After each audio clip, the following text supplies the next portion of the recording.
Bom, queridos, dando continuidade ao nosso trabalho, estávamos na questão número 10, corrigimos a número 10, a partir de agora, a partir da questão de número 11.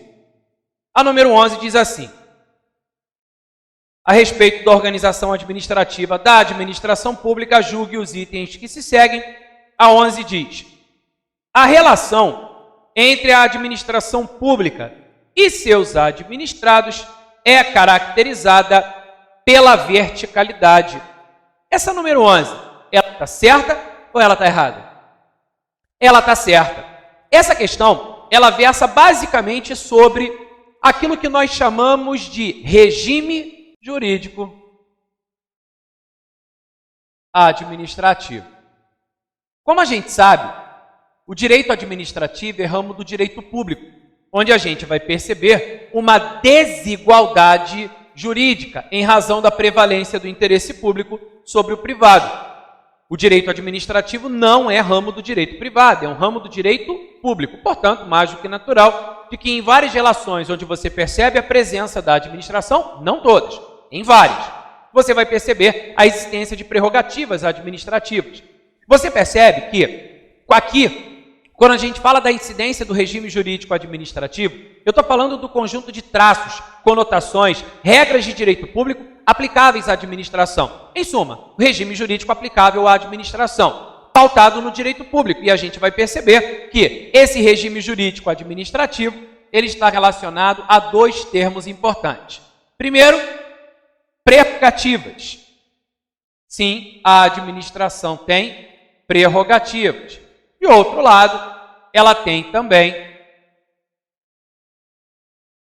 sujeições, ou seja, restrições.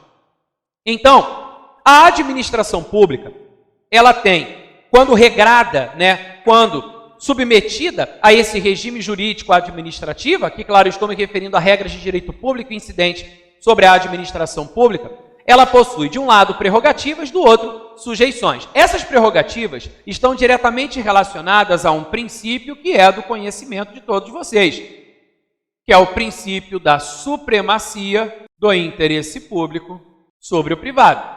Então, o que é prerrogativa? Prerrogativas são meios especiais de atuação. Prerrogativas são características que permitem à administração pública praticar atos, inclusive de forma imperativa, que permite à administração adotar medidas que tenham natureza punitiva. Aqui você vai perceber que, havendo choque entre o interesse público e o interesse privado, o interesse público vai prevalecer, vai predominar. Por exemplo, quando eu estou dirigindo o meu carro e um policial requisita o meu veículo na rua. Na Constituição está escrito, no artigo 5º, inciso 25, que no caso de iminente perigo público, a autoridade pode usar de propriedade particular. Então, o policial pode ou não pode, numa situação de iminente perigo público, requisitar o meu veículo quando eu estou passando com o carro ali na hora? Pode, isso é prerrogativa. Se a administração quiser determinar a desapropriação do imóvel de qualquer um de nós aqui, ela pode ou não pode fazer isso? Claro, dentro do procedimento legal, óbvio, mas ela pode fazer isso por necessidade pública, utilidade pública, interesse social. O artigo 5º, inciso 24, traz essa prerrogativa. Um exemplo claro, o poder público determina o fechamento de estabelecimentos em razão da situação de pandemia. Aí o pessoal começa a desrespeitar, passa a fiscalização e interdita o estabelecimento. Eu pergunto, é ou não é uma medida praticada em prol do interesse público? Ah, mas o meu interesse privado pede que eu mantenha aberto, mas existe uma determinação pública de que é para fechar, então você vai ter que fechar. Ah, mas eu não vou fechar, então a gente vai caçar teu alvará. Não vai funcionar mais, se funcionar, vai funcionar de maneira clandestina. Pode ser multado. Então, pessoal, isso mostra que havendo choque entre o interesse público e o interesse privado, o público prevalece. Vale mais o interesse de um ou de um grupo? Do todo. Vale o interesse do todo. Então, o interesse público, se é a premissa básica do direito público, existe uma desigualdade jurídica, a prevalência do interesse público sobre o privado. Então, aqui você vai perceber que o poder público tem, sim, diversas prerrogativas. Ah, mas isso aí não é importante. É sim. Quando você estuda atos administrativos, por exemplo, e você estuda atributos do ato, a gente lembra que existe um atributo chamado autoexecutoriedade. A autoexecutoriedade permite que a administração pratique atos sem necessidade de ordem judicial. Isso não é uma prerrogativa? Já imaginou precisar do Poder Judiciário para tudo que for fazer? Já imaginaram como seria? É uma prerrogativa. Existe ou não a denominada imperatividade, que é a prerrogativa de impor unilateralmente uma vontade? Sim. Se qualquer um de nós aqui estacionar lá embaixo o carro em local proibido, se chegar lá embaixo, o carro não está mais aqui, o que aconteceu? Estava estacionado em lugar proibido, passou a prefeitura e levou. O poder público tem ou não tem essa prerrogativa? Tem, ele tem. Então, isso tudo está do lado de cá, a noção de poderes especiais, de prerrogativas. Por outro lado, existe também a sujeição. O que é sujeição? Sujeição é limitação, é condicionamento, é restrição. E isso existe em razão de um outro princípio, que é esse aqui, o da indisponibilidade do interesse público. Veja, os bens e interesses públicos não estão à livre disposição de quem quer que seja. São inapropriáveis. A administração não é dona do interesse público. Ela deve praticar atos para atendê-lo. Ela não é dona do interesse público. Isso fica muito evidente. Exemplo claro. Imagina um bem da administração que ela deseja alienar. Como é que a administração aliena um bem? Como é que ela aliena? Ela bota uma placa na frente escrito vende-se? Ela se cadastra, entra no grupo do Facebook, joga para rolo? Joga para rolo Nova Iguaçu. Vende-se prédio público em bom estado. Aceita oferta? Claro que não. O LX? Claro que não. Como é que aliena um bem? Lei de licitações, artigo 17. A alienação de bens da administração depende de interesse público, devidamente justificado, tem que ser precedida de avaliação. Se o bem for imóvel, depende para a administração direta, autárquica e fundacional de autorização legislativa. Olha que interessante. Para todos precisa de prévia avaliação, licitação, na modalidade concorrência, dispensada em alguns casos. E aí, está achando que alienar bem público é o quê? Botar uma placa de passo-ponto na frente? Vende-se? Claro que não. Tem todo um procedimento. Isso por quê? Porque o interesse público é indisponível. Já imaginaram se a administração pública pudesse aleatoriamente, à torta e à direita, sair vendendo tudo que tivesse? Não pode. Porque os bens devem ser utilizados, geridos e utilizados no sentido de atender o interesse público. E esse interesse público é o quê? Indisponível. Então o bem não está disponível para a administração para fazer o que bem entende. Para alienar tem uma série de formalidades que tem que ser cumpridas. Olha a indisponibilidade do interesse público aí. Isso é um exemplo. Está claro até aqui? Então, isso aqui representa o quê? Limitação, condicionamento, restrição, sujeição. Isso aqui representa o quê? Prerrogativa, características especiais, meios especiais de atuação. Então, existe essa dicotomia, né? Prerrogativa, sujeição. Supremacia, indisponibilidade. Isso rege o denominado regime jurídico administrativo. Claro, aqui, conjunto de regras de direito público aplicáveis à administração. Todo mundo comigo? A pergunta é, se existe prerrogativa, há ou não há verticalidade na relação entre a administração e o administrado? Claro que sim. Se ela impuser a vontade, você precisa cumprir aquilo que ela está determinando. Todo mundo comigo? Fechado. Portanto, a resposta da nossa questão de número 11 é realmente item certo, como a maioria da turma respondeu. Até aqui, poliçada, tá tranquilo? Fechado? Vamos em frente, então. Número 12. A número 12 é boa, hein? Quem acertar a número 12, não faz mais que obrigação, tem que acertar mesmo. Tem que acertar mesmo. Quer prêmio? Quer o quê? Presente? Claro que não. Número 12, tem que acertar. Número 12. A remuneração dos agentes políticos inclui o subsídio e eventuais gratificações por desempenho no cargo ou por metas de arrecadação. Número 12, certo ou errado? Errado por quê? Eu vi duas respostas, errado e não sei. O não sei, eu não sei de onde veio. Veio desse continente aqui. Eu não sei de onde veio, eu não sei. Mas enfim, deixa eu ficar alerta já aqui, para ver se alguém mostra na feição um desespero. Vou ver aqui. Por que está errado a 12? Só por subsídio. Prossiga no seu raciocínio. Tem uma coisa a ver com 39. Ou seja, do 37 ao 41 tem mais coisa importante do que falar de concurso público, estabilidade e responsabilidade civil. Tem mais coisa aí. Queridões, sabe sobre o que essa questão versa? Aspectos remuneratórios. Quando a gente estuda a parte de servidores públicos, tem muita coisa importante. O que é importante quando você estuda servidores públicos? A diferença de cargo, emprego e função pública, se precisa ou não de concurso público para ingressar, quem que pode, quem não pode adquirir estabilidade, quem é estatutário, quem é seletista, quando pode acumular cargo, quando não pode. Se o cara é eleito para o desempenho de mandato eletivo, o que acontece com ele? E quando se aposenta? Quais são os requisitos para se aposentar? Isso tudo é importante. Mas tem uma parte boa também, que é a parte da remuneração. E quando eu falo isso, não é no sentido de só pensar no seu contra-cheque, é pensar nas características relacionadas a aspectos remuneratórios. Coisas do tipo, teto remuneratório. É um assunto importante. Modalidades remuneratórias é outro assunto importante. Essa questão vai ser exatamente sobre isso, sobre modalidades remuneratórias. Quais são as modalidades remuneratórias que a gente conhece? Todo mundo aqui na sala já ouviu falar disso aqui? Já ouviram falar disso aqui? Está no artigo 40 do 8.112. O que é vencimento? É a retribuição pecuniária pelo exercício do cargo. Valor fixado em lei, artigo 40 da lei 8.112. Existe uma outra coisa prevista no 8.112, que é essa aqui, ó, chamada de remuneração.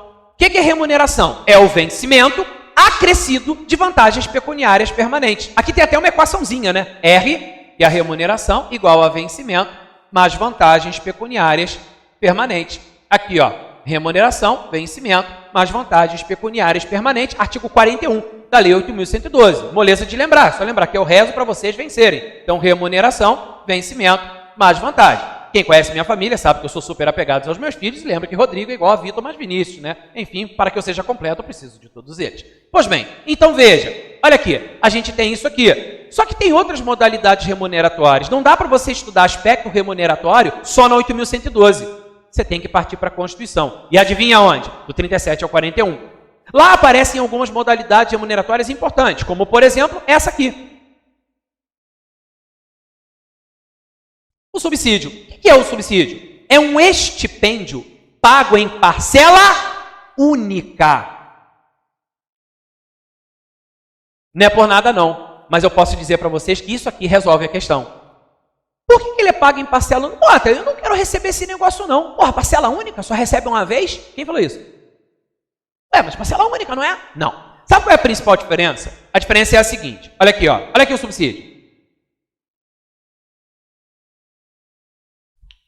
Sobre ele, não pode haver a incidência de gratificação, adicional, prêmio, abono, verba de representação ou nenhuma outra modalidade remuneratória. Claro que indenização tem natureza de ressarcimento. Então, mesmo recebendo subsídio, se tiver, o cara pode ou não pode, em razão de um deslocamento, receber uma ajuda de custo, diária, aí tem natureza de ressarcimento, aí não tem impedimento. Indenização não tem problema. Agora, gratificação, adicional, prêmio, verba de representação, ó, não pode. Por quê? Porque ele recebe subsídio. E o subsídio é pago em parcela única. Essa é a diferença. Mas tu continua sem entender. Tá. Dá uma olhada na remuneração aqui. Se você pegar um contra-cheque de um servidor que recebe remuneração, você vai ver que o contra-cheque dele tem um monte de linha. Tem a primeira linha escrito, vencimento básico, tanto. Gratificação tal, tanto. Adicional tal, tanto. Aí embaixo, claro, tem os descontos. Né? Imposto de renda retido na fonte, menos... É cruel. É cruel. É cruel o quê? Pega um contra-cheque de servidor, veja ali um amigo já chorando, secando lágrimas. Veja, dói, não dói, cara? É pra caraca. Enfim, mas fazer o quê? Regra é regra, né, parceiro? Regras existem para que sejam cumpridas, não tem jeito. Imagina o cara chegar ao setor de pagamento, dá licença, imposto de renda retido na fonte, uma imposição legal. Eu queria tirar, como que eu faço? Eu não quero descontar. Olha, só tem um jeito, se eu pedir exoneração. Mas eu não vou pedir, então, ok, próximo, vai ter que descontar. Claro que tem contra-cheque que tem escrito lá também. Banco BMG, Banco BMG, Banco BMG, CACIC, FINAS, CREFIS. E tem alguns que tem PA1, PA2, PA3. Desconto. Ué, não é? A vida de cada um é a vida de cada um. É por isso que aquele princípio da publicidade, ele não impede que haja divulgação do nome e remuneração do servidor público. Mas você não pode divulgar o contra-cheque, porque lá tem informação de natureza pessoal. Se você entrar no portal de transparência, tem ou não tem o nome e a remuneração do servidor? Tem, mas não pode ter o contra-cheque inteiro. Imagina, tu entra, aí está escrito lá, o contra-cheque inteiro do cara, Banco BMG, Banco BMG, Banco BMG, um monte de desconto. Aí chega a casa, tudo bem, vizinho, tudo bem, cheio de empréstimo, hein? Entrei hoje no portal de transparência. Eita, nós. Não sabia que tu pagava pensão. Onde tu viu isso? Portal de transparência. Claro que não, pô. Aí é informação pessoal, você não pode ser divulgado. Claro que não, ok? Então veja, o subsídio é pago em parcela única. O que significa isso? Tem uma linha no contra-cheque escrito, subsídio. Nossa, mas dentro do subsídio tem o quê? Gratificação. Não, você não está entendendo. O subsídio é uma linha só. Pô, Matheus, eu bem queria saber como é que funciona. Vou te dar uma ideia. Passa na prova. Policiais federais e policiais rodoviários federais não são agentes políticos, mas são servidores de carreira que recebem por subsídio. Sabiam disso? Por quê? O subsídio, ele é pago a agentes políticos e alguns servidores de carreira. Não são todos, alguns servidores de carreira. A maioria recebe o quê? Remuneração. Mas policiais federais, policiais rodoviários federais e alguns outros servidores de carreira já têm devidamente instituído o recebimento de subsídio. Para quem não conseguiu entender a diferença entre remuneração e subsídio, você vá à feira e compre várias frutas em quantidade par. Comprei 8 maçãs, 6 laranjas, imaginaram? Agora separe irmãmente a mesma quantidade em 2 grupos. Ah, comprei 6, 3 aqui, 3 aqui. Imaginaram? Agora imagine que você pegue uma metade e faça uma salada de frutas. Agora imagine que você pegue a outra metade e faça uma vitamina. Se você fizer uma salada de frutas, cortar, na hora que eu estou considerando que você coloque num copo transparente logo depois de cortar as frutas. Você olha para o copo, tu não consegue identificar algumas frutas ali? Essa fruta é isso. Agora, quando tu faz uma vitamina, é um caldo só. A vitamina é o subsídio. Tipo, tu tem direito, tá aí, cara. Ponto. É aquela linha, acabou. Remuneração não. Tu olha e fala, isso aqui é isso, isso aqui é isso, isso aqui é gratificação, isso aqui é adicional, isso aqui é o vencimento básico. Por isso que o subsídio é pago em quê? Parcela única. É uma vitamina, é um caldo só. É aquilo ali e acabou. A única coisa que pode incidir é verba de natureza indenizatória. Mas mesmo assim, só se houver uma despesa que o cara vai ter que ser ressarcido. Tirando isso, nem isso vai entrar. Tirando esse caso excepcional, nem isso. Então não pode incidir nenhuma modalidade remuneratória sobre o subsídio. Mota, tem previsão sobre isso onde? Na 8.112? Não. Artigo 40 do 8.112 e artigo 41 do 8.112. O subsídio está previsto no artigo 39, parágrafo 4º da Constituição Federal. Ok? 39, parágrafo 4º. Essa explicação, já aviso logo, ela é necessária para você responder a questão. Ah, existe uma modalidade remuneratória, não sei se vocês já ouviram falar. É essa aqui, ó. Proventos. Já ouviram falar disso? Quem é que recebe provento? O aposentado? O inativo, né? O aposentado é o principal exemplo de inativo. Então, se você é servidor público, se aposenta, quando você se aposenta, você deixa de receber remuneração e passa a receber o quê? Provento. Ventos de aposentadoria. Ok? Então, provento é modalidade remuneratória do inativo. Os inativos recebem proventos. Espera aí, Mota, o inativo, tipo aposentado. Sim, o aposentado é um exemplo. Recebe provento. Como é que eu vou lembrar, Mota, que o aposentado, o inativo, recebe provento? Beleza. Aqui, ó. Pronto. Provento é pro velhinho proveitar. Pronto. Provento, pro velhinho proveitar. Provento, pro velhinho proveitar. Quem que recebe provento? O inativo. E de inativo, aqueles que estão aposentados. Então, se você está aposentado, você recebe proventos de aposentadoria. É a remuneração do aposentado, não é remuneração. O nome certo é provento. Tá claro? O que está no quadro já responde a questão. Volta lá na número 12. A remuneração dos agentes políticos inclui o subsídio. Parou. Agente político recebe ou não recebe subsídio? Sim. E eventuais gratificações por desempenho no cargo ou metas de arrecadação. Vou responder com o dedo. O subsídio é pago em? Se é em parcela única, é vedada a incidência de quê? Gratificação, adicional, verba de representação, abono, prêmio ou outra modalidade remuneratória. Está claro até aqui? Portanto, 39, parágrafo 4º, a resposta da questão de número 12, esse item está errado. Até aqui, policiada, todo mundo comigo? Legal? Beleza, muito bom. Vamos em frente. Número 13. Emprego público é aquele exercido por vínculo estatutário na administração pública por empregados temporários ou interinos. Cara, não parece conversa de bêbado? Ele começa falando de um troço, termina falando de outro, tem nada a ver. Só faltou parar no final e te abraçar, dizer que te ama. Só faltou isso. Olha só o que ele fala. Emprego público. Parou. A Constituição Federal fala de cargos, de empregos e de funções. A pergunta é, você precisa realizar concurso público tanto para cargo, quanto para emprego, quanto para função? Sim ou não? Sim ou não? Eu vou perguntar de novo. Sim ou não? Vamos com calma. Para cargo público ser provido, você precisa de concurso público? Sim. Concurso público de provas ou provas e títulos. A exceção fica por conta dos cargos em comissão. Porque cargo em comissão é cargo declarado em lei como de livre nomeação, mas também é livre a exoneração. Você não faz concurso público para cargo em comissão. Você faz concurso, por exemplo, para cargo efetivo. Aí sim. Emprego público. Você precisa de concurso público.